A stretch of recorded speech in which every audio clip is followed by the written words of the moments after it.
Hey there, my name is Ian Van Harten, and this is Longform North, a long-form interview podcast featuring Canadian voices and stories about Canada. On this inaugural episode, we're talking about the origins and foundation of Canada's political system. Canada is a parliamentary democracy, and this system inherits from traditions and ideas that are much older than Canada itself. So, what are those ideas? Where did they come from? And how are they influencing the way our political system works? Joining me to talk about all this is Dr. Tom MJ Bateman.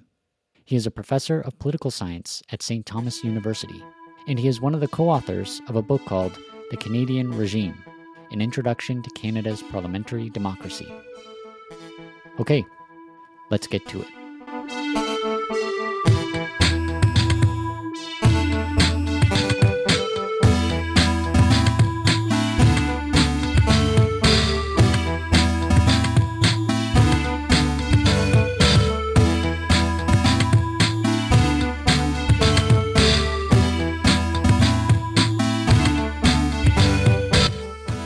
All right, Dr. Tom MJ Bateman, thank you for being here. My pleasure, Ian. Yeah, would you mind just introducing yourself a little bit and let people know who you are and what you do?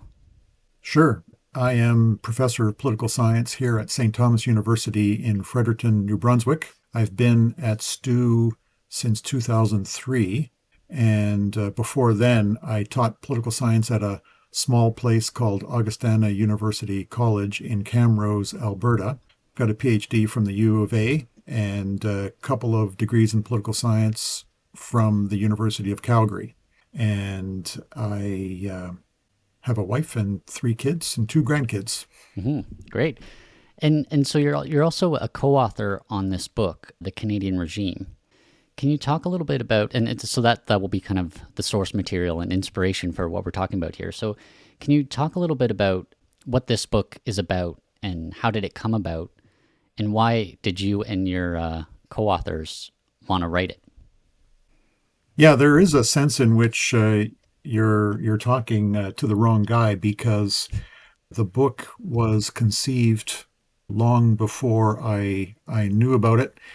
2 colleagues and friends of mine, Patrick Malcolmson and Richard Myers, came up with the idea of an introductory text on the institutions of Canadian government back in the 1990s. And they both taught political science and they both taught Canadian politics and government. And they noticed that there's a bit of a movement away in political science from a more traditional institutional analysis of politics and government. And their view is that institutions are actually very important because they embody basic principles of political life, and they sort of order and regulate, channel, and by those means influence political forces and energy, and they really do influence political results. So the choices a country makes in the institutions it adopts for its government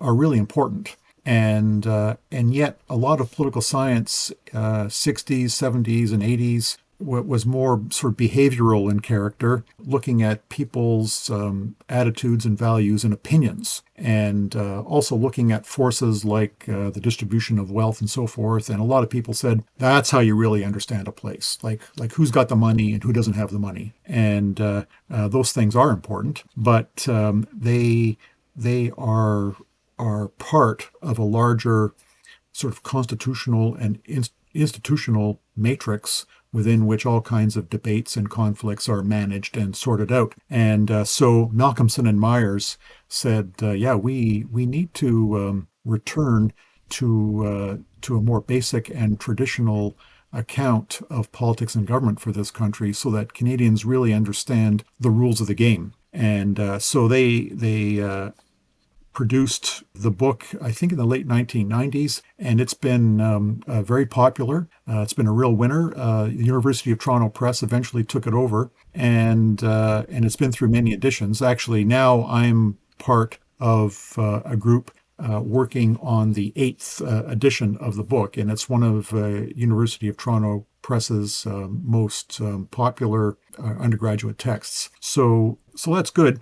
As time went on, Patrick and Rick, obviously got a little bit older, and they began to think of a succession plan. And when I came to Stu, that's when I met Patrick Malcolmson, Mm. and we became very good friends.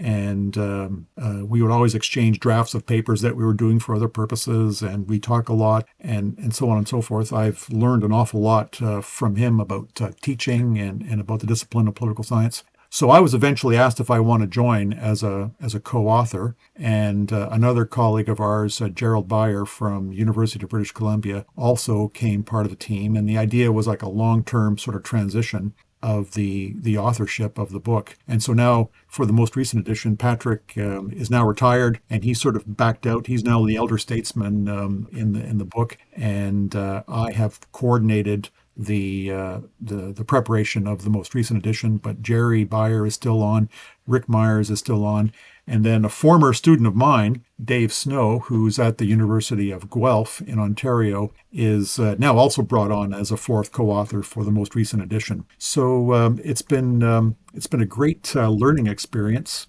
and I've always found the book just fantastic because it has such a like a systematic, kind of low key approach to understanding government. Just like the logical sort of layout of the book, I think has been really, really helpful to students. And I'm intrigued that you sort of chanced upon it and found it worth talking about. Hmm.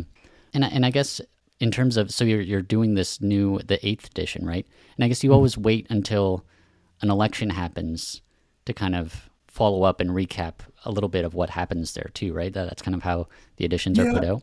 yeah. University of Toronto Press has roughly a 4 year or 5 year cycle for books like this, and we have a couple of chapters that deal with parties and elections and electoral systems, and so we wait for an election to pass and use the results of that election, that is a federal general election, to update the sort of the political arithmetic about how the electoral system worked and what kind of parliamentary representation it actually produced as a result of the most recent election, so that students have a fairly recent set of electoral data to think about as they try to understand our electoral system and the party system and the operation of the House of Commons. Mm-hmm. So I want to touch on there's sort of a public education aspect of this book, The Canadian Regime. And you have or there's a line in the preface. I'll just read it here. It's, of all the regimes, the democratic regime is in greatest need of a politically educated public. Now, we see that term regime, which I hope we will talk about a little bit later. But if you can focus on this politically educated public aspect, and it may be an obvious question, but can you talk about why is this important, and why is it especially important in a democracy? Yeah, no, it's a very important and fundamental question, and I think the basic point is that democracy says that the seat of sovereign authority rests in the people, the broad population, and that broad population sort of has a subset of citizens who are eligible to vote. And over the previous 200 or 300 years, the group of persons eligible to vote has expanded, and now it's almost at its greatest extent. So we have mass democracy. Ancient democracies allowed the people to determine the course of their regimes, but the electorate was really quite small. And now we've said, nope, democracy is a really great idea, and we think the electorate should be as broad as possible. Some people say it's still not even broad enough, that we need to have persons under the age of 18 eligible to vote, and that maybe even some non-citizens should be eligible to vote. We used to exclude from the franchise judges and persons jailed for criminal offenses. Even those limitations have now been repealed. So we have a very broad electorate, and we say that they have a determinative influence on the composition of our electoral bodies. And the idea of political representation is something that we should spend more time on later. But for the moment, what this means is that everybody, you and I, we generally have a pretty good idea what our interests are. We know what we want. And sometimes, maybe most of the time, we have a pretty good idea of how to get what we want. The problem is that we usually calculate our interests in exclusion from the interests of other people, and also to the exclusion of the effect of our interests on the broader political community. And political decision making requires the management of a lot of different factors and variables. And what it means is that people have to think about their interests in light of the interests of others and in light of the broader sort of sustainability of a system which would serve the interests that I would like to assert. And also I have to think about whether my interests are actually compatible with the public good. Hmm. And this requires me to sort of get outside of myself and think about the situations of other people and of the nature of the political community in which I live. And it also requires me to think about the institutions in which decisions are made about my interests, your interests, the public interest, the future, and so on and so forth. So that means that if this is going to work, if all of us actually have a share in the composition of the House of Commons, and we're the ones choosing among the candidates offering their positions to us to choose among at election time, like maybe we need to know something, and we need to know about the consequences of our decisions and the consequences of other people's decisions, and we need to know how these get reconciled, or whether in fact there are too many incompatible demands made on the system, in which case we're going to have to choose among them. And so we need to know data, we need to know information, and we need to do some basic math sometimes about balancing budgets, the cost of a GST break for the General Revenue Fund, all those kinds of things. But we also need to begin to distinguish our own sense of our own good from that of the good of others and the public good as a whole. Because in life and in politics, we sometimes have to subordinate our own interests to those of other interests we want to satisfy, or other interests that other people hold for themselves. And this requires education, and it requires a sense of kind of restraint, actually. Hmm. And so political education, I think, is kind of a training in both of those aspects of democratic citizenship. I don't think it was an accident that many of the great old American cities would have huge libraries right in the center of them, which had tremendous practical but also symbolic significance, because these beautiful, stately buildings communicated to the people that education actually is important. And constitutional thinkers in the democratic tradition have always tried to emphasize the development of a deliberative capacity among citizens, the ability of people to deliberate, to think about the public good, what is required to advance it, what is required of me to advance that. Education is a part of it. Here's just another small example of what I'm getting at. One of the most important democratic institutions that we often overlook is the jury. The Hmm. jury in criminal cases, or sometimes in civil cases. And what happens is that if you are a citizen of this country, and you pay taxes, live in an address, there's a really good chance at some point you're going to be called for jury duty. And it's not a right, it's an obligation. Like, you have to. And and furthermore, you're going to have to think about the fate of the person who is the accused.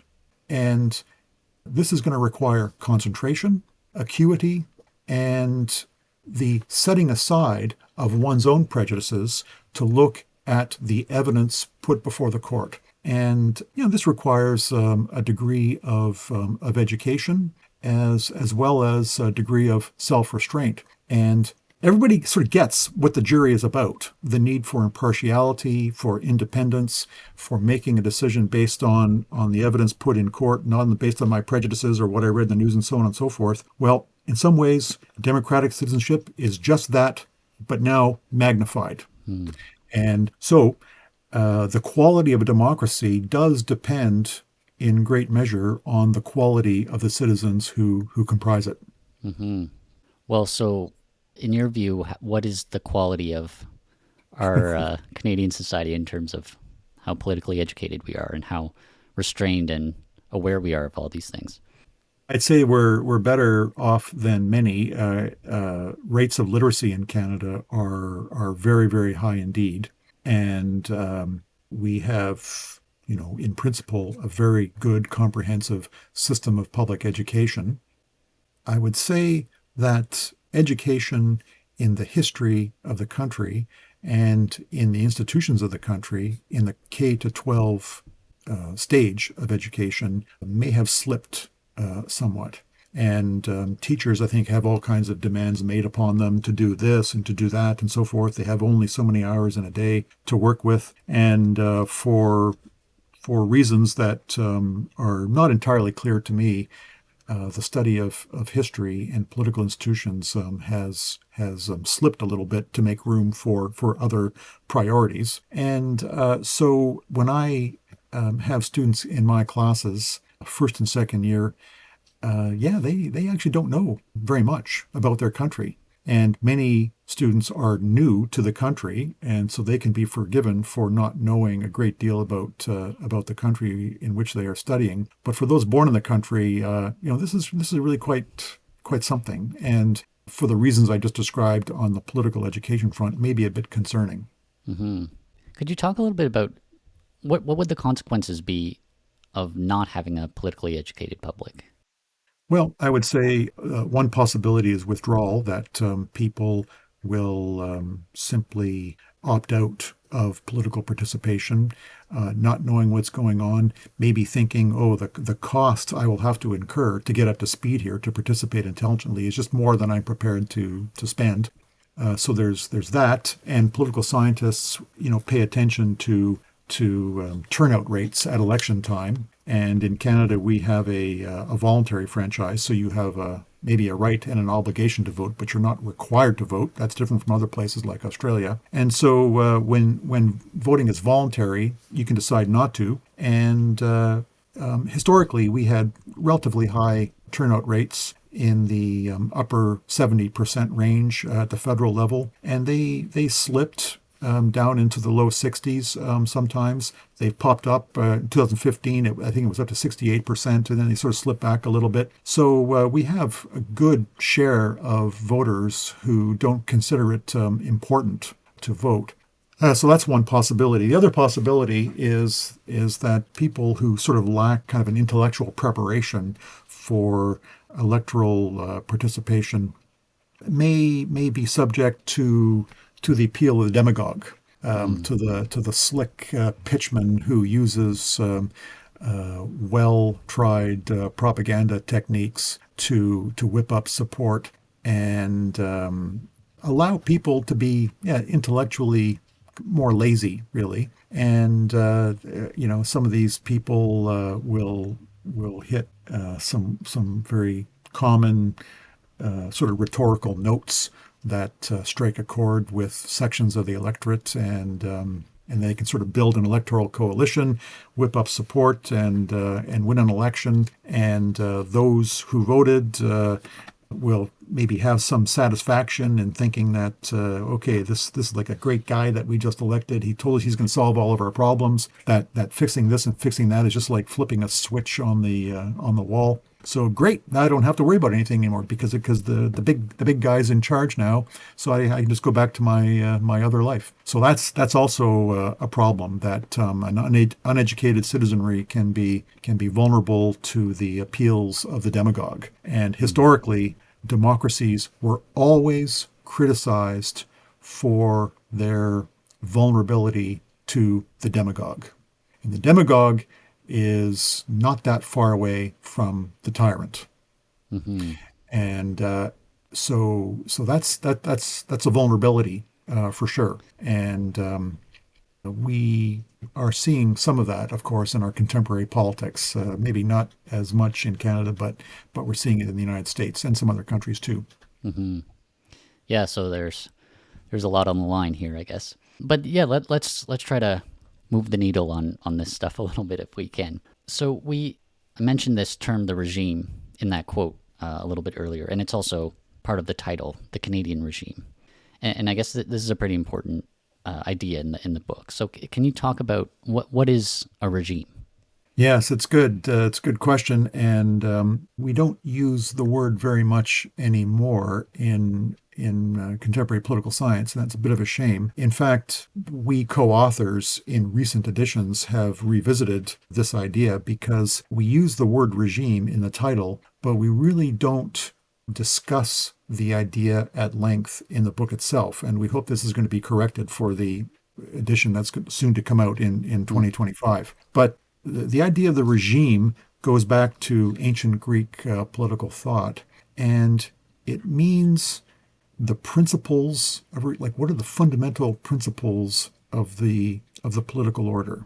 And in democracy, a fundamental principle of the political community is the idea of equality. And that's almost like a lodestar. It's like the North Star of democracy, equality, big principle. And we expect that principle to be reflected in the institutional fabric of the democratic order. And so, for example, the expansion of the franchise I discussed a little while ago would be an example of how the institutional character of the regime reflects this fundamental principle. But in addition, the principles are reflected in the habits and the mores and the moral commitments of the citizens. And so when the classical political thinkers thought about a regime, they were thinking of a fundamental alignment among the principles of the regime, the institutions of the regime, and the mores of the people making up the regime. And so a regime is about the people as much as it is about the principles and the institutions of the regime. And you can say that in Canada, we pride ourselves on being highly democratic, and that Canadians as a group think the democratic idea of equality is extremely important. And so like the habits, the language, the manners of Canadians would reflect this idea of equality. And so, like, you can think of a couple of examples where as the democratic sort of ethos permeates the Canadian society more and more, we become more and more uncomfortable with titles and with calling someone Mr. Smith rather than Bob. And it used to be the case that younger people would obviously address their elders by Mr. or Mrs. or Ms. or something like that. Now it's very common for young people simply to refer to an elder as, Bob or Mm. Susan or something like that. Yeah, that's the idea of equality kind of working itself out in the mores of the country. And so the ancient Greek thinkers said, yeah, this is obvious, and a regime won't really work well if there is not this kind of alignment of the mores of the people with the institutions and the principles of the political community. And so in an upcoming edition of the Canadian regime, we're going to pay a little bit more attention to this idea of the regime encompassing the mores or the manners of the people making it up. Hmm. Yeah, it's so interesting because it couldn't have. gives you the idea that it's government isn't a top down creation. It's sort of more bottom up, like it responds to the character of and the mores of the people that make Yeah, it up. yeah, excellent point. And in fact, I think it's even kind of dialectical. I think it goes back and forth that the institutions sort of have a formative effect on people, and then the ideas of the people, the manners and mores of the people also kind of shape and influence the nature and the operation of the institutions. So another example, just as an aside, would be the Senate. And the Fathers of Confederation spent more time discussing the composition of the Senate than they did any other institution, actually, in Quebec in 1864, when they were thinking about forming a Canadian Confederation. But anyway, what they came up with was sort of like an aristocratic body, because what they said is that a senator cannot sit unless he, and until the 1930s it was he, owned a minimum amount of property and possessed a minimum amount of wealth. And so we proceeded with the Senate on the assumption that it's actually good to have a property qualification for members of the Senate. Because if you own property, you will have a certain sensibility that will have a salutary impact on the government of Canada, because the Senate would consider all the legislation that the House of Commons would. And but that kind of aristocratic idea came to be sort of kind of awkward in connection with the democratic sort of impulse affecting the composition of the rest of the regime. And now the property qualification operates for most people as a kind of an embarrassment. Hmm. It's still there. Now, the property qualification in the Constitution Act 1867 was stated as a nominal amount of money, and it wasn't inflation adjusted, so it's still only like a couple $1,000 of property, which is like nothing, but it's still there. But yeah, we say, yeah, okay, whatever. That's not that important anymore. Well, actually, it was important in 1867, but now we're embarrassed because we're so egalitarian, and Hmm. that's how the mores can begin to sort of permeate and influence the character of the institutions. Hmm. Yeah, it's interesting too because when you think about government in the way that you're talking about, like mores and these shifting ideas, it's a very dynamic and changing process. You know, it's not like okay, we Yeah. have this system and it's in place and we've written it all down, and then we change them. But like they kind of change, they evolve almost on their own. Yeah, I think that's true. That's true, and this leads to an important point, which is that we live not only in the age of democracy, but in an age of progress, and we think that the passage of time is coincident with kind of like an arc of justice and progress and betterment, and so that whatever change happens is good because history always operates in a progressive direction. This is kind of new, and it's kind of the idea is the child of the Enlightenment, basically about 300 years ago, and it's certainly not widely held among the classical political thinkers, because the alternative view is that regimes operate according to a cycle, and they sort of develop, they flourish, they peak, and then the principle that animated them up to a certain point becomes the principle that begins to corrupt them and degrade them, and it produces their eventual decline. And so, the people who want a leader to take care of them, okay, that's great. If you're lucky, maybe you'll get a leader who will take care of you. So you vote that person in, but then that person gets in there and stays in there and really likes being there, enjoys the power, and then begins to do things to satisfy the tyrant's interest, not the people's interest. And so a democracy that whose people begin to look to a leader who will take care of them and lead them and so forth are going to end up with an autocracy, with a tyranny in the classical understanding, and that will be the ruin of the democracy. And the classical thinker said, "Yeah, this is like the cycle of things. This is how it goes." And that is a dynamism, Things are always changing and so on, but don't confuse that with progress all the time. Not all change is progress. Interesting. So let's zoom in on some of these principles of our regime. So I think there's three that you talk about in the book. So the first one is democracy, and I found it really interesting reading this section, just because I find when you hear people talking about democracy on TV or on the news, it's always democracy is always a positive thing, and more democracy is always better. But as you're kind of been highlighting a bit earlier and just now, democracy kind of has its vulnerabilities and it has its dark sides to it. Can you just help us? How should we be thinking about democracy that gives proper consideration to the whole picture of what democracy is and what these vulnerabilities are? A great question. Chapter one of the book, it contains a very small typology of regimes according to thinkers like Aristotle and Plato from ancient Greece, and they thought that democracy was one of the worst regimes actually.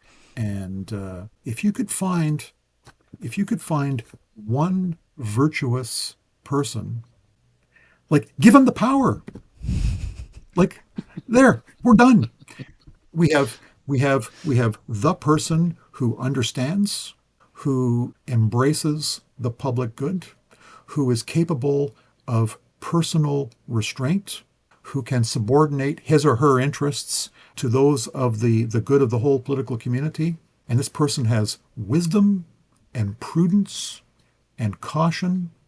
Like if you can find that person, like give that person the power. Make this person the king. And now there are a lot of pretenders. There are a lot of people who say, "Yeah, I'm that guy. Like I'm great. Pick me." And of course, what Plato said is, beware the person who is applying for the job. Typically, the best person is going to have to be cajoled and convinced to take this on. Don't fall for the pitchman. But of course, and so you can see the problem with this view that the best regime is like the monarchy, the regime led by the one good person. You got succession problems first of all, of course, but there are a lot of like how do we know who's going to be the good person? I guess it's almost like you have to be good yourself to recognize a good leader, and so there is that sort of problem. But anyway, like the best regimes would be three sort of in number: a monarchy, an aristocracy, which is the rule of the few who are excellent. Aristoi is the Greek word for excellence. And then it turns out the Greeks thought that democracies could not be good regimes because democracies are ruled by the many. And in ancient Greece, the many were very poor, very uneducated, and unable, never mind unwilling, but unable to deploy the kind of sort of intellectual skills to understand and advance the public good over and against their own private goods. And the ancient Greeks had a very low view of democracy because they said, well, the people they'll vote their stomachs, and they'll vote for whoever will fill their stomachs. That's basically how it is. So our challenge has always been to say democracy is actually better than the risks that one must take with aristocracy, which can become simply an oligarchy, kind of like the post Cold War Russian regimes leading up to Putin, and better than and more reliable than monarchies, which can become tyrannies. And so you can think of the Assad family, in Syria as an example, if you like. But we've got to do something to make sure that democracies don't operate to their own destruction. And so it means a couple of things. Democracies can be good, but they need to be mixed with the elements of the other regime types. And so what we do, I think, are a couple of things to try to save democracy from itself. One thing is increase the wealth and the education of the citizens. Because if I have a modicum of wealth, that means I'm not spending my time hungry and looking for my next meal. Like we need minimum measures of resources to afford us the leisure to think about things beyond ourselves. The Greeks were all about leisure, but they understood leisure to be a state where you are free from the requirements of bodily necessity. And freedom from hunger would be like the most obvious one. Because when you and I are really, really hungry, we actually can't think of anything else except how to fill our stomachs. And how about living a life like that? Okay, so what we try to do is we try to think about creating wealth for all, so that each of us can have the leisure to think about public things, and then in public education is the next piece of that, so that we can actually be liberated from the slavery to our own desires. We can actually think about our desires rather than act upon them automatically all the time. But then the other thing is, and this is like a really big, important innovation, really, and that is to introduce the idea of representation into democratic life, so that we, on occasion, can have direct democracy, let's say in the form of referendums, where all the electors as a group can vote on a certain public policy measure. But in the main, what we do is we will have occasions when the broad electorate will vote for people who will represent them in the legislative halls of power. And what this means is it incorporates kind of an aristocratic principle into democratic life by setting up circumstances in which candidates will present themselves to us as the most excellent choice that the citizens can make for their good and for the good of the whole. And so, in principle, an election in Canada is sort of it's an election of the most excellent leaders on our behalf. And that is a way to kind of incorporate the aristocratic idea into democratic life.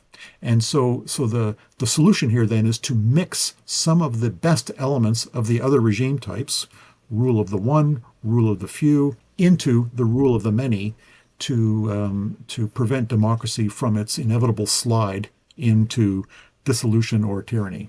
Hmm. And so there's one other aspect of this that I'm hoping we can talk about for a bit, and that's how the fathers of Confederation were thinking about democracy as they were putting our Constitution together, and kind of there were some dangers that were on their minds as they were going about this. Can you talk a little bit about that context and what they were seeing and what they were thinking about? Yes, there's an awful lot of history implicit in your question, so I'll try to keep it brief. But in the 1860s, the United States was already 60 or so years old, and it was a vigorous, ruckus democracy. And meanwhile, the British colonies of British North America, New Brunswick, Nova Scotia, the United Province of Canada, which was Canada East and Canada West, and they became eventually, Quebec and Ontario as we now know them. And then there was, of course, Prince Edward Island and so forth. These were crown colonies, and slowly acquiring more autonomy from the imperial power of Great Britain. But governors were still sent over from Great Britain to sort of run the place. In 1758, Nova Scotia got a representative assembly, and this happened in the 1790s in New Brunswick, and 1791 in Upper and Lower Canada. And so they were moving along kind of at a slower pace. And it was very clear that the electors elect representatives to the legislatures. And furthermore, the legislatures themselves don't have very much power.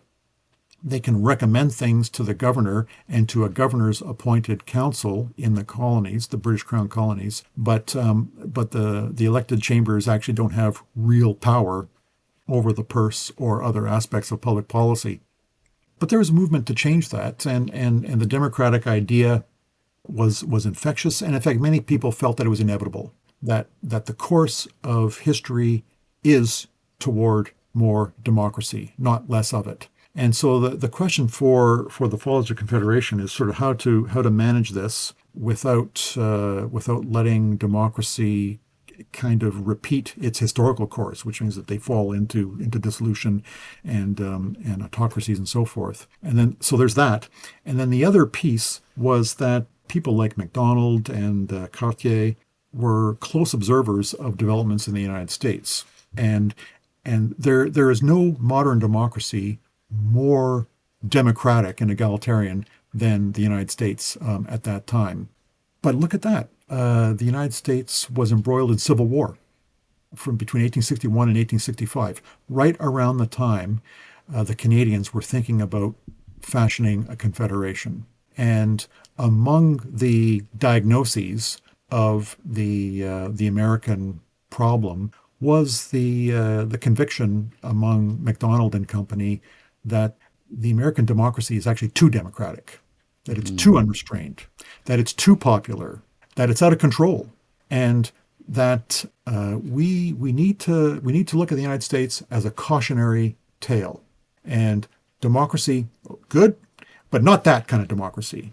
And their clear preference was for parliamentary democracy, which was representative and which was a much more tempered, moderate form of democratic regime, emphasizing the idea of representation, periodic elections, but no regular or systematic recourse to the people as such for the making of public policy decisions. So a thoroughgoing parliamentary representative system. And they thought that this, among other things, would shield Canada from some of the diseases associated with a more full-blown democracy. So that's sort of what we ended up with, a parliamentary democracy, which preserved quite a bit of power in the executive branch.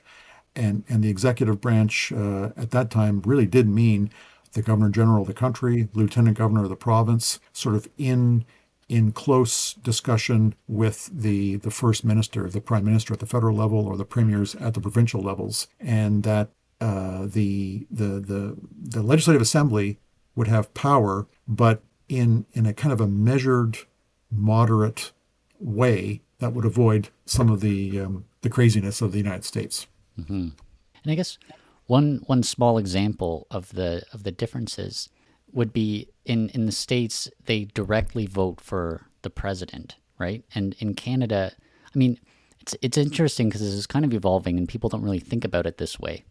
But in Canada, we don't directly vote for who the prime minister is going to be. We just vote for individual representatives who will go into the House of Commons, and then they kind of figure it out. Even in that, we kind of see the influence of the states is still kind of present with us and pushing us in different directions too. But I've often thought that politically speaking, Canada is kind of like a floating island out there in the middle of the Atlantic somewhere between Europe and the UK on the one hand and the United States on the other. And so politically and institutionally, and in terms of political thinking, we sort of float sometimes closer to the UK and then sometimes like really close to the United States. And like we're just kind of like at sea, quite literally. And sometimes we'll adopt principles from the American regime, which actually are not consistent with those of the British parliamentary regime. And we sort of, try and work it out somehow, but it doesn't actually work out that well, and so on. And then that's just on the institutional level. But in terms of our political culture, like our manners and mores, we are hugely influenced by the United States and ideas that come from there, but with institutions that are not American.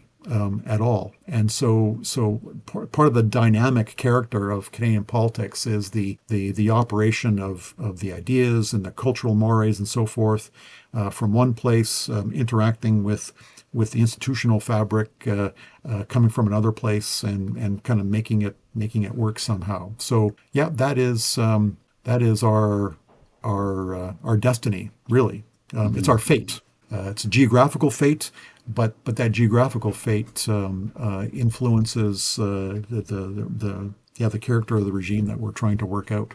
Hmm. And we're seeing it kind of in a big way right now, just with this whole conversation. I'm sure you've been seeing this idea being tossed around of Canada being the 51st state, Yeah. or of joining some economic union with the states or something like that. So yeah, it's very much Well, I ongoing. know that's. I mean, that's just a.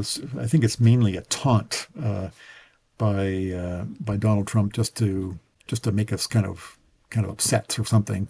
And maybe it's more between him and Justin Trudeau. It's really hard to say, but why the United States would want Canada kind of is a mystery to me, because what they want from the country is what they're already getting Mm. through trade arrangements and so on and so forth.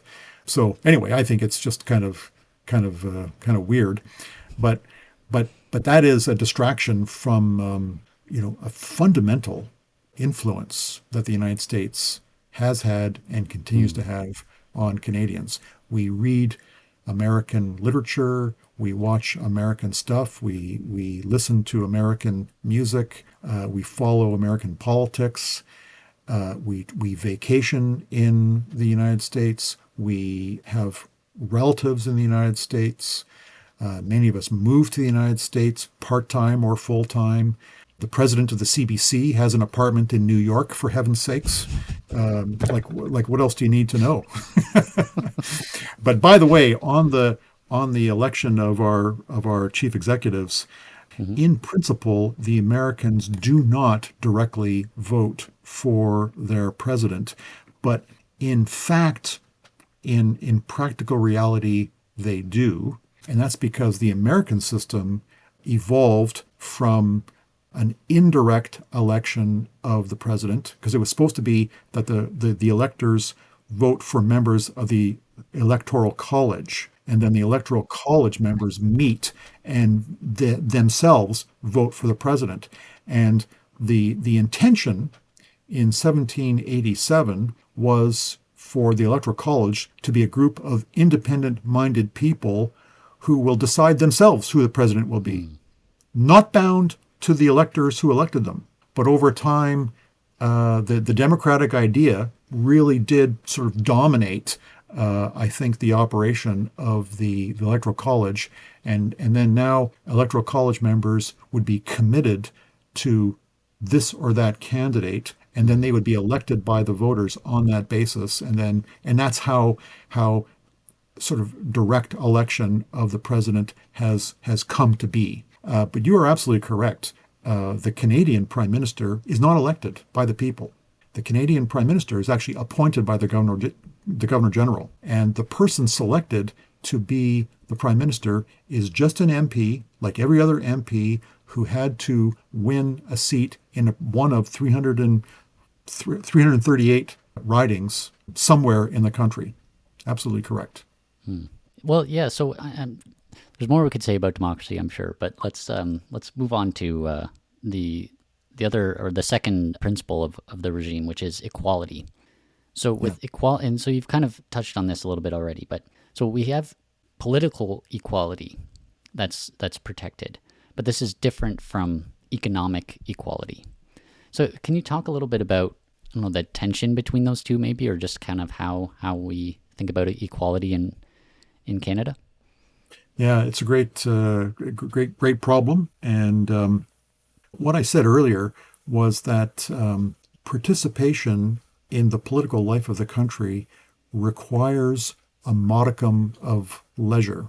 And a modicum of leisure requires some liberation from natural biological necessity. And that liberation requires the possession of certain amount of resources, money, if you like, so that I know that I'm not gonna be hungry. I know that I'm not going to be homeless because if I'm starving and I'm homeless, voting and matters of public policy are like the last thing on my mind. And so there is a sense in which political equality, which undergirds democracy, requires some degree of social or economic capacity, like a floor capacity among all people. And we generally think that our commercial capitalist economic system generates great wealth. And if you look at it in historical and comparative perspective, no question, Canada is one of the wealthiest countries on the planet. And it distributes the wealth generated not by any means equally, but not radically unequally either, though there is always imperfection and there are always cries for greater egalitarian distribution of economic resources. But anyway, so some floor of economic capacity is required, I think, for democracy to work. But political equality, in terms of one person, one vote, each person has basically the same determinative influence on the composition of the House of Commons as anyone else. Furthermore, equality in terms of the rule of law, which is that each of us has equal standing before the law. Each of us is subject to the law, and that doesn't matter whether you are the prime minister, whether you're a school teacher, a student, a child, an accountant, or a bus driver. The law applies equally to all persons. That's another kind of expression of equality.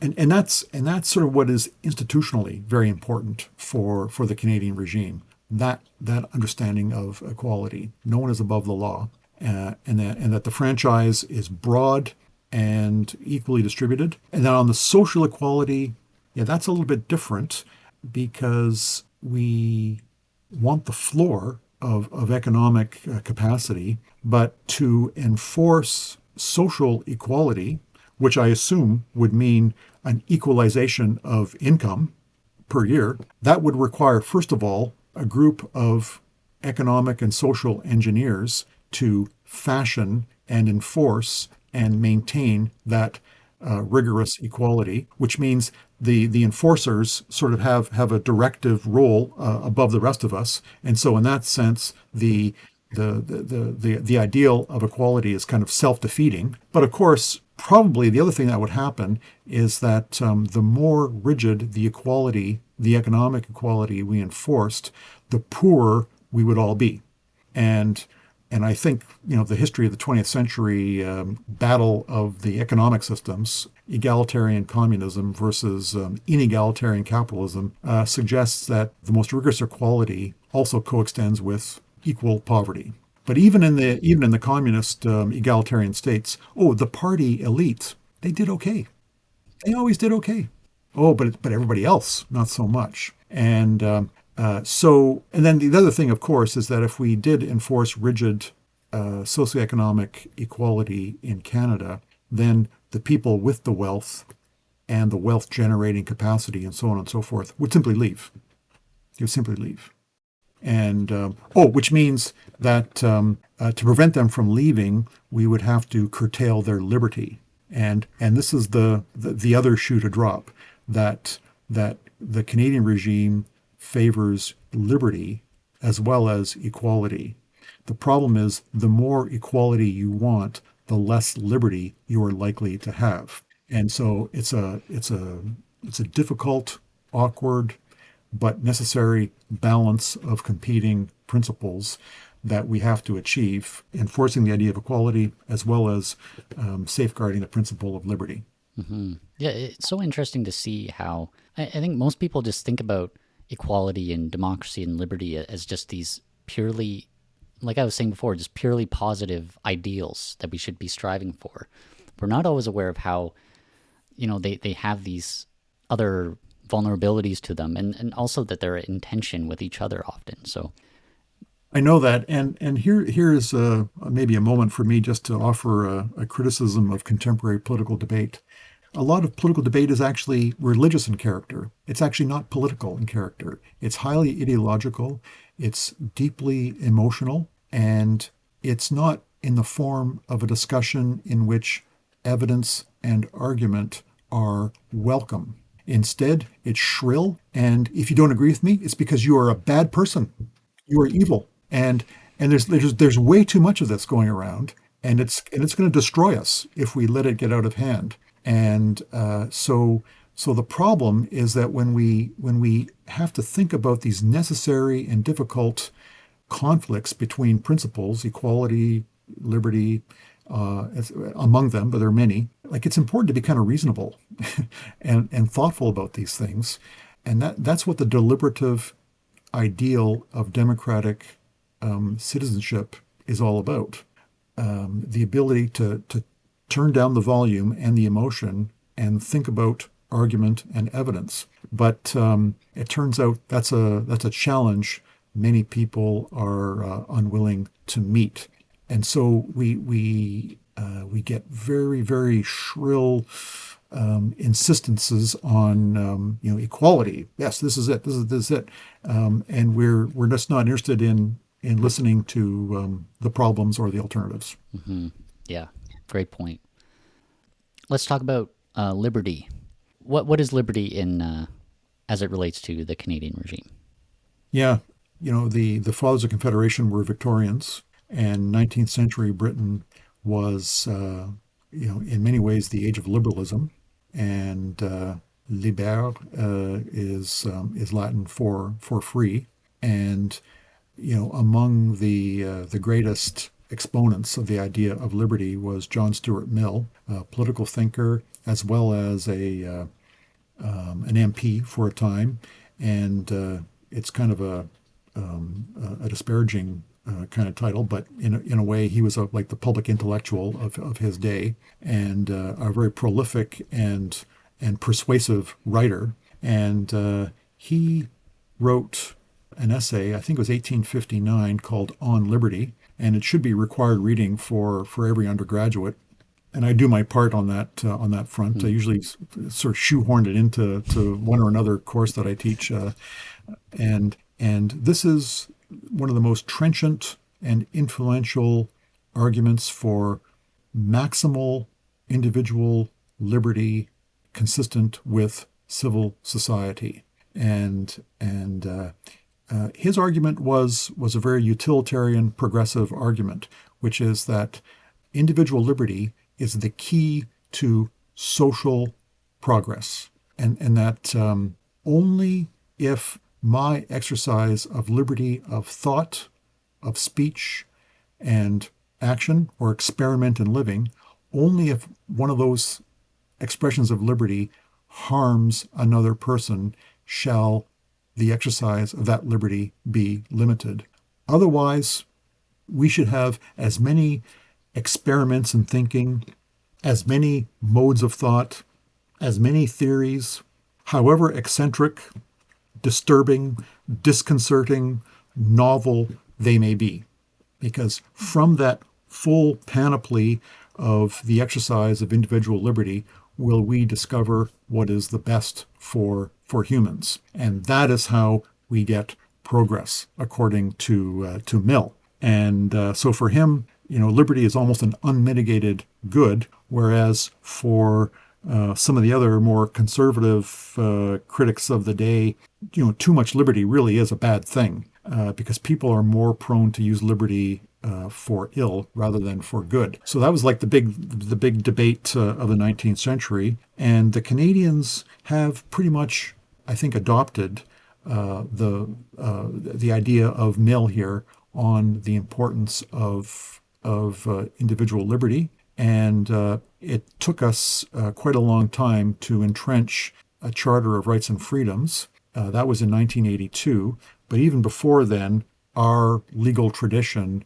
did preserve a great many features of Mill's theory of individual liberty. That there are limits to what the state can do, and that a regime characterized by the liberty of its subjects is a good regime. So We're talking about individual liberties in the form of legal rights, the presumption of innocence until proven guilty in a fair and impartial trial, the freedom from unusual treatment or punishment upon conviction of an offense. We're talking about the right to freedom of religion, freedom of speech, freedom of assembly, freedom of association, and freedom of economic exchange and employment as well. Again, even Mill observed certain limits on the economic front, but the presumption, the baseline, is individual liberty. Hmm. And so Mill's idea about liberty is, correct me if I'm wrong, but it's slightly different. There's kind of another tradition when it comes to liberty, that it's sort of this God given just Yeah. truth or right that we have. And I think that's more in line with the American tradition, right? Like, is there important differences with how those are manifested, or are they kind of equal to the same thing? Well, yeah, you're exactly right. I guess the question is like why? Why are we by nature free? Why respect individual freedom? People a lot of the time are just a real pain in the neck, and they use their freedom in the stupidest and most unhelpful ways to themselves and to others. And so the argument is that no, actually, we need to control people's freedom. Actually, that's how we're going to keep the regime from flaming out, and so on and so forth. Well, part of the argument then is, well, is individual liberty a consequentialist idea? By which I mean, do we value individual freedom for the results that it produces for individuals and for society? Or is it a different kind of argument altogether, which is that it's in the nature of the human to be free? Like it is what it is to be human is to be free. Humans are not animals. They are not governed by instinct. Humans can think about things. They can plan. They can debate the nature of their living arrangements. Dogs and bees are sociable, but they do not question how they live. Bees live in a monarchy, and and they don't quarrel with it. They don't even think about it. Well, that's not human. And so the argument is that humans by nature, just by being the kind of being they are are free, and that and if a regime is to reflect and honor that nature, that regime has to safeguard the exercise of human freedom. And there's a Christian tradition which argues that humans are created in the image of God, that they have a dignity or a worth that shall be recognized by civil authorities, and that human freedom is among those qualities that superintend human liberty. There's a natural right tradition in the church fathers and St. Thomas Aquinas and others have been extraordinary thinkers on this understanding of the human. And even as we read in people like Martin Luther King Jr., his argument was that slavery is not just a convention, like a public policy that I don't like. That wasn't his argument. His argument is that slavery is an offense to the idea of the human. It's an offense against natural law, and natural law is embedded in the fabric of the cosmos. And natural law is kind of like the standard against which human positive law needs to be measured. And he says when you look at the natural law and compare the history of the United States to it, there's a terrible chasm. And so he writes this letter in 1963 from Birmingham jail, quoting Thomas Aquinas on natural law. Like, it's an extraordinary document. And so the American tradition has picked up some of this extraordinary legacy of thought, which says that human liberty is kind of grounded in a notion of human rights, that it itself is grounded in a transhistorical idea of human nature, which any decent polity needs to recognize. Hmm. Well, I can't remember now if rule of law is is kind of nested within liberty or if it's kind of its own principle. Well, it's kind of connected to equality in ways I described a little while ago, but it is connected to liberty as well, because the idea of a constitutional order, any kind of decent regime, which is not a tyranny, which is not an oligarchy, is that there is stability. That that when you and I wake up in the morning, you know that like the street lights are going to operate, the police are going to be out and about, that I will be fairly secure from assault and robbery and so on and so forth, and that it won't be anarchy out there. And like none of us in Canada has lived in an environment where like you just don't know what's going to happen to you by the end of today. Like have a look at the news coming out of Haiti these days, and or think of Syria, where they just had a regime change. In fact, we don't even know what the new regime is yet, but people are wondering like, okay, so what's going to happen? Like, do I keep my house? Am I going to get killed? Do I need to get out of here? What what's going to happen? What's tomorrow going to look like? Well, you and I never think of that. We know what tomorrow is going to look like, and it's okay. And it's okay because we are very confident that the legal order tomorrow will be just like it is today. And that means you and I can predict and plan and execute contracts knowing that the people with whom I've contracted are going to have to they're going to have to meet their side of the contract, or I can take them to court and get them for non-performance. And so in that sense, my ability to act and to think and to plan is based on a stable order of laws that makes it all possible. So in that sense, the rule of law is deeply connected to liberty. Hmm. And so I kind of want to use that to segue into the Canadian Constitution and talk a little bit about some of the aspects of it. Now, this is a very basic question, maybe too basic, but I'm wondering if you could talk about what does the Constitution do? Well, so I guess think of the alternative to a constitutional regime, and the alternative would be Haiti right now.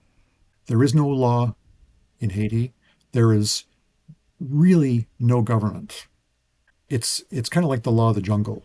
Gangs are the preeminent form of order in current day Haiti, and they're in conflict with each other for territory and for access to resources and food and fuel and drugs and so on and so forth.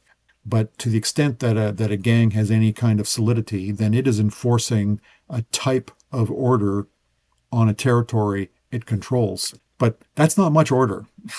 Like it's actually really really bad, and the exploitation and the crime, the murder, the desperate uncertainty is just awful. It is just awful, and we have in contemporary Haiti something similar to what the 17th century British writer Thomas Hobbes called a state of nature, Hmm. which is a state of war of each against all. And that's what a lawless environment looks like. And constitutional regimes attempt to remedy all of the terror and the uncertainty of that kind of stateless chaos. Fundamentally, a constitution is a set of rules that literally constitute the political community. These are the rules that create and define the institutions of government. The institutions which actually produce the sub-constitutional rules or the laws that operate over a territory and will define the parameters of the territory within which the institutions will operate. The Constitution will define how those institutions are populated with people, like who gets to operate in those institutions, for how long, under what terms, what are the qualifications, how do you get rid of them. The Constitution sets all that stuff out. The Constitution will define what powers the the government institutions will have. But when they define them, they are necessarily limiting those powers. Hmm. And so constitutional regimes are, like by definition, limited regimes. There are rules that say what the government can do and what it cannot do. And by these means, constitutions then protect principles like liberty and equality and so on and so forth. Different constitutions will do it very differently from others, and some will do it well, some not so much. But fundamentally, a constitution is a set of rules defining government, defining the limits of government, and defining the prerogatives of citizens. And in certain kinds of polities, like Canada's, the Constitution will also set out the different orders of government. We have like a national government in Ottawa that makes laws for all of Canada, but the Constitution also says that there shall be provinces with well defined, constitutionally apportioned powers over their smaller territorial units within the broader Canadian polity. So, a Constitution does all that kind of stuff. And constitutions can be written down in codes that are enforced by courts, but not necessarily. A constitution is a set of rules. Sometimes those rules can be legally enforceable rules, but sometimes they are just rules that are deeply embedded in the attitudes, the knowledge, the sensibilities of all the actors, and everybody understands them to be supreme in character and not to be violated. And many rules in the Canadian constitutional fabric are unwritten in this sense, but many others are also written and therefore judicially enforceable. Yeah, so I want to pick up on this, these unwritten rules and conventions. It's interesting because if you read the Canadian Constitution, it's a little bit unrecognizable in terms of how it's describing how Canadian government works. And it talks a lot about the Governor General, and all the powers that he or she has. And correct me if I'm wrong, but I don't even think it mentions a prime minister. That is true. But so the just the point I'm driving at is sort of these conventions make up a big part of the Constitution, Yeah. but they're not written down, and they're enforced in a different way, I guess. But they're subject to change as well. So can you talk more about how conventions work and why they're part of the Constitution at all? Well, our our inheritance, our parliamentary inheritance, is British, and the British Constitution has never been written in a definite code or document in one place. The British Constitution is the product of centuries of change and development, and it proceeds on the basis of a set of well established understandings of how things ought to work. And the Canadian constitutional tradition borrows very heavily from the British. Now, some parts of the British Constitution are, as it were, written down. Like you can point to certain documents, you can point to certain acts of parliament, and you can certainly point to lots of scholarly commentary that say this is actually a rule of the British Constitution. The critical point is that there is not one single document entitled judicially enforceable constitution like that. So the British Constitution is a scattered thing embodying legal rules but also these kind of conventions or traditions or customs or principles that all the actors understand themselves to be bound by when they operate in the institutions of British government. And it sounds like crazy and haphazard, Hmm. but it works. It works surprisingly well. And for some reason, we think that it's really important to write everything down and to stick to it and so on and so forth. We want to point to the black letter law and say, there, that's the rule, that's it. And but you know what? It's a chimera. This is an unattainable goal. You are never going to be able to point to a rule on paper that describes the reality. And every written constitution that is judicially enforceable merely gives huge discretion to courts to interpret those words in ways that seem sensible at a particular historical moment and in certain circumstances of a particular factual dispute. And so even when you have a judicially enforceable Constitution, like the American Constitution, it's not good enough to read the Constitution.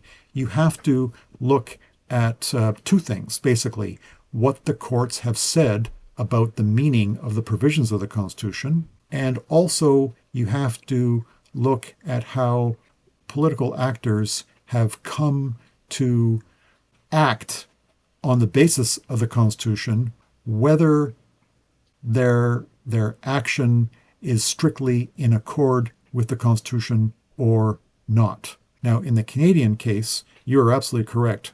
Our Constitution Act 1867 reads like we've got like the Governor General in charge of pretty much everything, and the reality is completely otherwise. What in reality is the case is that the Governor General acts on the advice of the Prime Minister in almost every instance of decisions that are made. The Governor General gives royal assent to legislation, which means that the Governor General can veto anything that comes to her from the House of Commons and the Senate.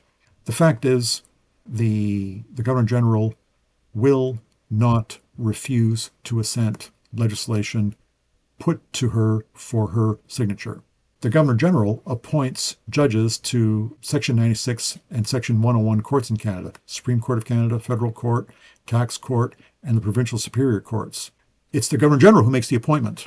The Governor General will never make such an appointment without the advice of the Prime Minister, who has the prior consent of Cabinet. So that's how it works.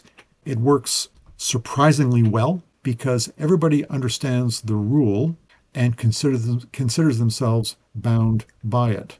And what it means in a way is that we have both solidity and adaptability, because when circumstances change, the meaning and application of an unwritten constitutional rule can also change. And because the country changes, things happen, and a constitution is both permanent, but it's also kind of grounded in conditions and mores that are like the basis for constitutional government. So it is a dynamic thing, as you mentioned earlier, but it's dynamic with nonetheless constraints keeping us from like unending, confusing, chaotic change. And up to the moment, it's worked not too badly.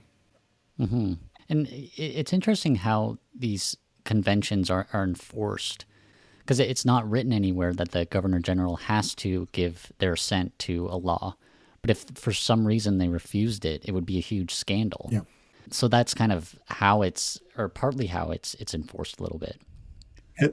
And your reference to the word scandal is the tell in the comment, because scandal means what?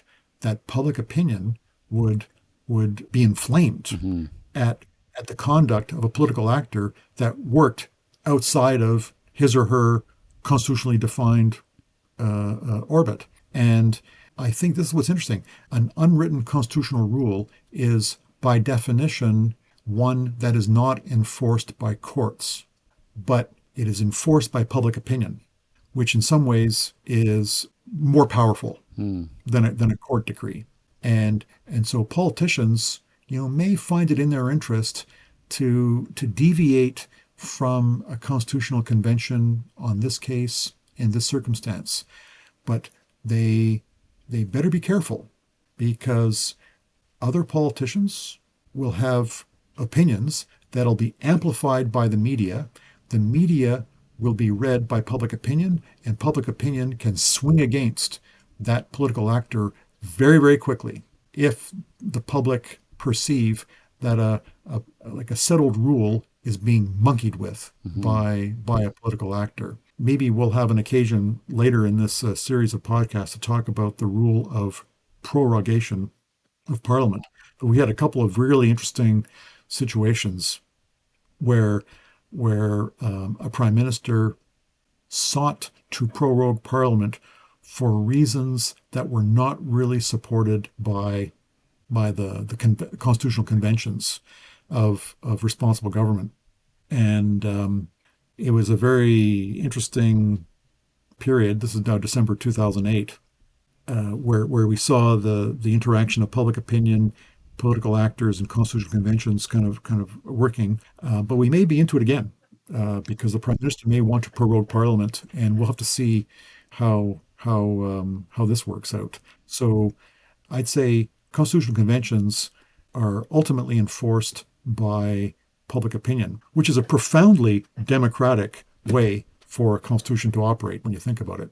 And like you say, very adaptable. Just because public opinion can change with the times. Yeah. There's one convention. I think I read about this in. There's a book called Fights of Our Lives by John Duffy. That's it's sort of about it's sort of a history of Canada as seen through elections. And he talks about I guess this was a convention back in the day that if you won a seat in Parliament and then you were then selected to be in the cabinet, you would hold a by-election in your riding. The thinking being that I'm not going to have a lot of time to spend dealing with the issues in this riding, so I want to make sure it's okay with everyone that I'm going to be in cabinet. But that's not the case anymore. At some point, so that was a convention back then. But at some point, it was just decided unofficially, this is too much of a pain in the butt, or I don't know how it changed, but it did, and no laws needed to be changed. It was just kind of the public didn't care about that anymore.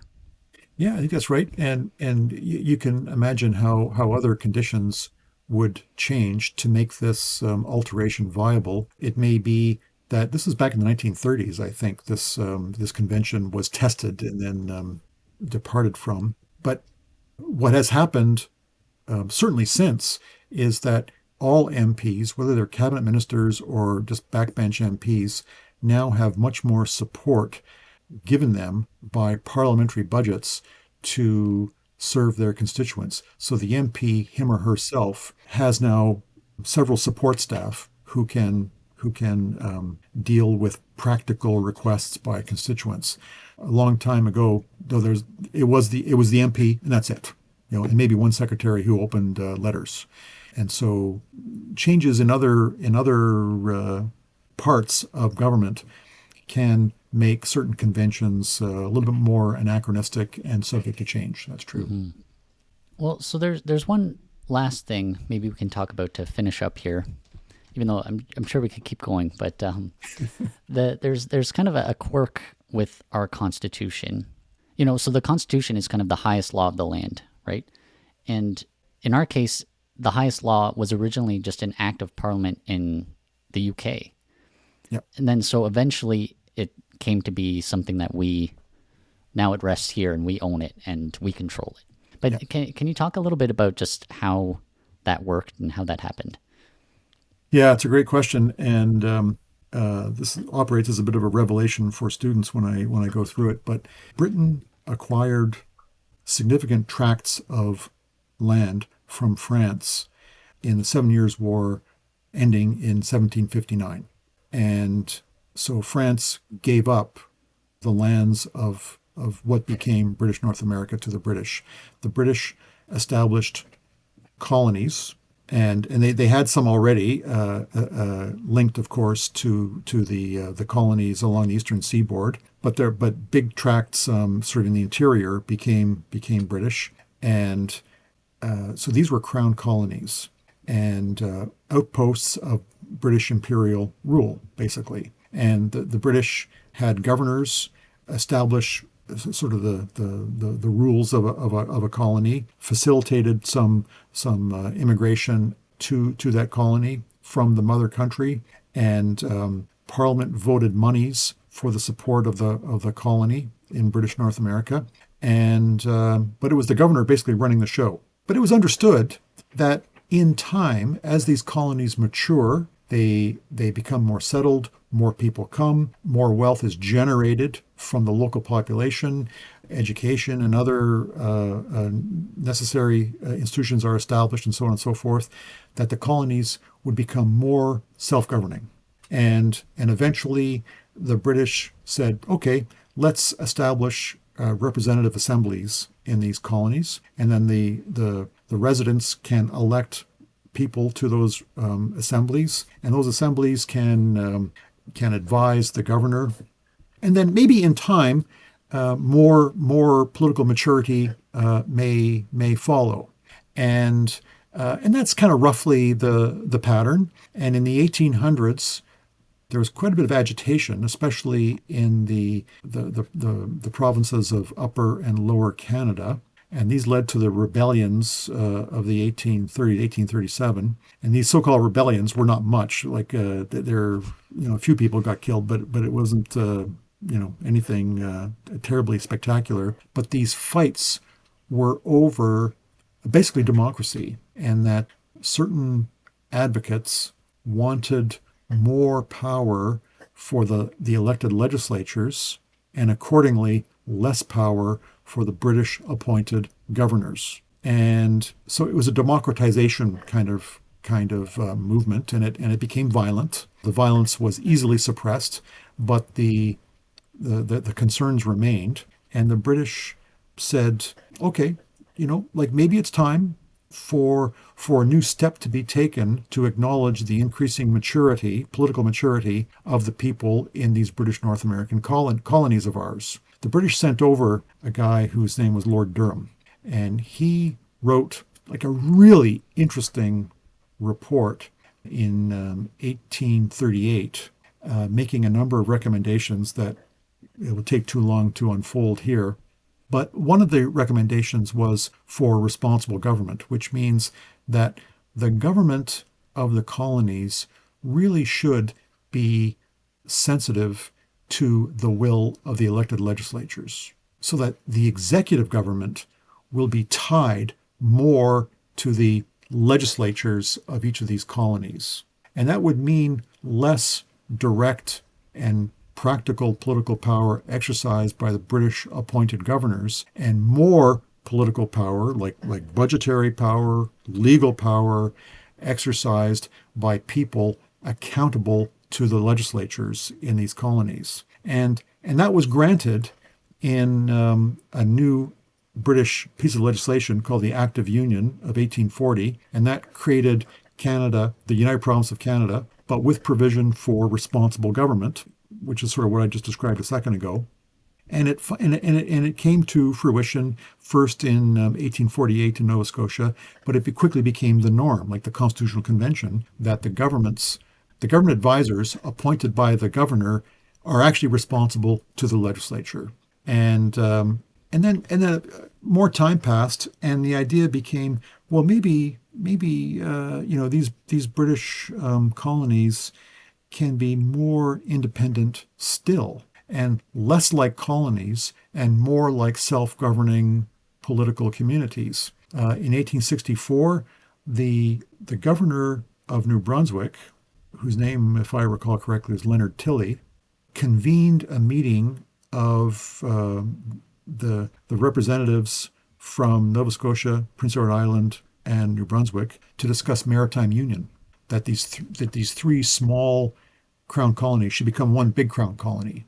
And John A. Macdonald, back in the United Province of Canada, heard about this and said, "Hey, how about if we crash their party, bring lots of liquor with us. We'll bring our wives, and it'll be a lot of fun. We'll dance and and make friends and so on and so forth. And they literally did not know these people in the Maritimes, but they thought, here's an interesting moment that we could exploit to create a bigger, grander political project in all of the northern part of North America. And he was thinking of a confederation of the British crown colonies in the Maritimes plus the crown colony of the United Province of Canada, and bring them together and have a big political and more independent country confederation, and let's call it Canada. And so to make a long story short, that's roughly what happens. And the British agree eventually to a plan to convert these British Crown colonies into the Confederation of Canada, but it would not be a republic. The new country would be still tied to Britain, and the monarch of Britain would be the monarch of Canada, Queen Victoria, but Canada would be self-governing. It would be a much more independent, autonomous unit. But Canada was not going to break away violently and in a revolutionary way from the British. Rather, Canada asked to be given this status. Hey, British government, can we sort of get our own apartment now? Mom, is it okay if I move out and can you just maybe help me with a bit of money and so forth? And can you sort of guarantee, co-sign the rental agreement and all that kind of stuff? And Mom says, yeah, okay, that sounds good. Sure, sure. And the British basically said, okay, we're going to do this by means of British legislation. We're going to call it the British North America Act, and it's going to create a new jurisdiction in place of these crown colonies in the lands of British North America. And the British formulate the legislation pretty much based on the recommendations the Canadians gave them as a result of several conferences held in British North America. But here's the kicker. The British North America Act was passed in March of 1867. It was proclaimed in Canada July 1st, 1867. But Canada's colonial status, it changed, but it remained in place in the sense that our Constitution was still a piece of British legislation and could only be changed by an amendment process undertaken by the British Parliament, because that's how the British Parliament changes all of its laws, by by passing an amendment through the legislative process there. So we had a constitution, as it were, but our constitution was British legislation, changeable only by a British process. And so we were not constitutionally self-determining because we could not ourselves execute a change to our own constitution. We had to go cap in hand and ask the British to change their British North America Act in ways that we desired. Now, to make a really long story as short as possible, the British said, okay, whenever you guys want to change to the Constitution, just tell us and we'll change the British North America Act. But the problem was, what would constitute a request by Canada of the British to change their legislation? Would it be a call by the Prime Minister? Would it be a minute of a meeting of the federal cabinet? Don't forget, Canada's a federal country. We've got premiers, we've got provinces, as well as the federal government. What if the federal government wanted to change the Constitution in respect to the division of powers between the feds and the provinces? Would that be fair to the provinces if only the federal government made that request? The provinces would say, hey, wait a minute, this is a federal country. We are sovereign in our jurisdiction. You need our consent before changing the Constitution that affects our powers. Okay, things become now really complicated. And the British North America Act said nothing about the terms on which a change to the British North America Act could be made, other than that it's just a piece of British legislation. So the Canadians said, what we got to do then is come up with an amending formula for changing to the Constitution.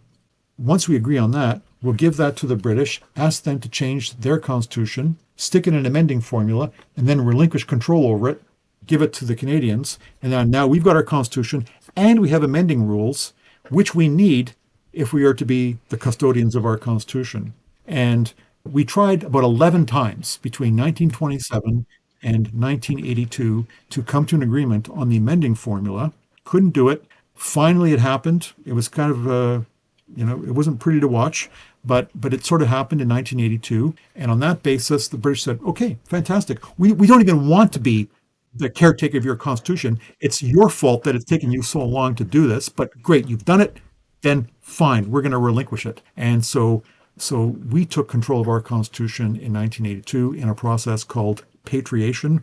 It's actually not a real word. It's a Canadian neologism because it actually makes no sense. Maybe we'll talk about that later. So that's how it happened. The roots of it all are in Canada's beginnings as a set of British colonies, and we had the slow, kind of weird but peaceful movement from colonial status to independent self-governing status. There you go. A whole history of Confederation thrown in with everything else we've been talking about. Yeah, I think I do think this is a good place to end for now. There's tons of other stuff to talk about that I hope we can continue to discuss, like because the Charter of Rights and Freedoms was introduced along with this change. So I'd love to talk about that. There's kind of more about how Parliament works and elections. So yeah, lots more to talk about. But for now, I just want to say thank you so much for doing this. Yeah, this book kind of really leveled up my understanding of Canadian politics. So I just really appreciate you taking the time to walk through some of it here. So it's really awesome. My pleasure, Ian. I enjoyed it. Cool.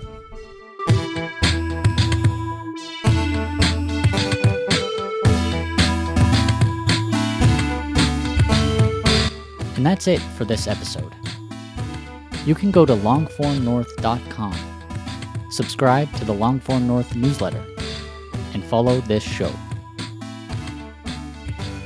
Music is by Aaron Barth, and I'm Ian Van Harten. Thanks for listening.